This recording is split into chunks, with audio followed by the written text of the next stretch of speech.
Un steak, c'est pas juste une pièce de viande, c'est aussi une histoire. La vie de l'animal va transparaître dans ses saveurs, dans le goût qu'on va retrouver dans un bon steak. C'est ça que je suis venu découvrir.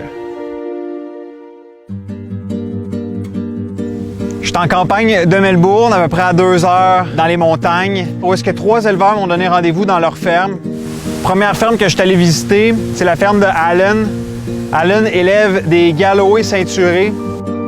La connexion entre Alan et ses bêtes était vraiment impressionnante. Lui, Alan, il a décidé de faire du bœuf 100% nourri à l'herbe. Pour lui, le bœuf se nourrit 100% d'herbe à la base même de l'animal. Il va sélectionner des terres qui vont longer des rivières parce que c'est des terres qui sont très riches en vitamines pour les animaux.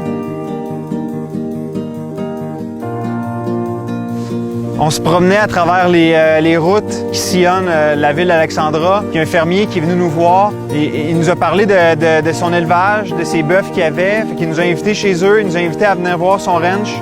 Ron élève des bœufs 100% Wagyu qui sont nourris au grain parce que c'est avec les grains qu'il va être capable d'augmenter encore plus le persillage de la viande puis la rendre encore plus haut de gamme.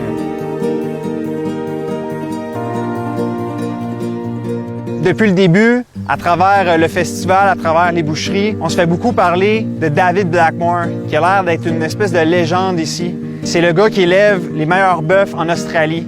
On s'est installé dans le village qui est juste à côté de sa ferme en espérant savoir exactement où il habite. C'est ce qui s'est produit. Fait qu'on s'est présenté là tout bonnement un matin. On a conté notre histoire, on a dit pourquoi on était venu ici, puis il nous a ouvert les portes de sa ferme. C'est vraiment incroyable qu'un gars aussi, c'était une sommité dans le domaine, nous accorde 3 heures de sa journée pour nous parler de ses bêtes. Ces bœufs, c'est parmi les meilleurs au monde. Il y a seulement 3 boucheries à travers le monde qui en distribuent et qui en vendent. David, c'est un amoureux d'histoire. J'ai demandé l'origine de ces bœufs. Il m'a sorti une espèce de grande map qui est l'arbre généalogique de ces bœufs qui remontait jusqu'à des bœufs japonais de 1976. David, c'est non seulement un amoureux d'histoire, mais c'est aussi un amoureux de science. Il nous a expliqué toutes les technologies qu'il développe avec son argent afin d'augmenter la qualité de son bœuf. Puis non seulement il va s'intéresser à la science du bœuf, mais il va s'intéresser aussi à la science de ses terres. Présentement, avec les changements climatiques, il y a tout un bouleversement un petit peu au niveau de ses terres. Bien, il est déjà en train de prévoir ça. Fait qu'il travaille au développement des nouvelles herbes qui vont justement résister à ces changements climatiques-là. C'est fou à quel point un voyage peut t'apporter beaucoup. On a été voir des petits éleveurs, des gens qui ont un commerce, qui ont des boucheries. C'est des gens qui sont fondamentalement intéressés par ce qu'ils font. Ça les rend ultra intéressants aussi.